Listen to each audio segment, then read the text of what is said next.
Parmi tous ces objets, un drôle d'ustensile retient notre attention. Plus qu'un gadget, ce couvert se veut révolutionnaire. C'est un 3 en 1, fini les fourchettes, cuillères et couteaux. Place à la Georgette.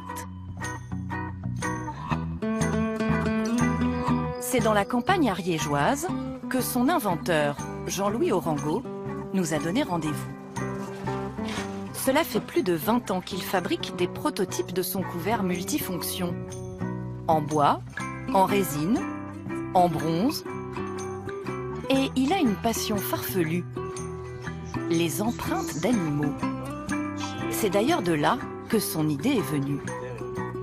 La patte d'un ours ou la patte d'un blaireau, ce sont des animaux qui ont la même anatomie, toute proportion gardée. Moi, j'ai simplement retiré une griffe, ça suffit. Si on en rajoute une, ça fait un peu large pour la mise en bouche. Par contre, le côté élargi, on l'a bien de la patte.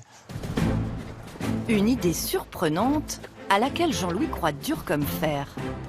Au fil des années, cet aventurier du pique-nique a appris à parler de sa fameuse Georgette comme personne. Et il ne se fait jamais prier pour faire une petite démonstration. Rien ne résiste à Georgette, que ce soit pour couper un melon, une saucisse ou encore pour éplucher et préparer les carottes. On peut même faire, si on le souhaite, s'amuser à faire un peu de carottes râpées. Alors ça, c'est un peu technique, mais on se transforme en ours, on griffe. C'est une carotte râpée qui est très juteuse parce que c'est extrêmement fin. Donc on a presque du jus dans la bouche. De l'entrée au dessert, la Georgette remplace tous les couverts. Maintenant, je peux la manger d'une façon totalement décalée par rapport aux habitudes. Je peux la manger comme ceci, juste en faisant ça, piquer et mettre en bouche. Couteau, cuillère, fourchette. Mais pas seulement. Sa Georgette peut aussi faire office de casse-noix. Et les succès s'accumulent. Il y a quelques semaines, l'un des plus grands distributeurs d'objets dédiés au voyage lui a commandé des milliers de Georgettes. Mais Jean-Louis n'a pas trouvé d'usine en France capable de produire ces couverts en grande série. Dans 5 minutes. C'est donc au Portugal, à Guimarães, à 1 heure de Porto, qu'il les fait fabriquer.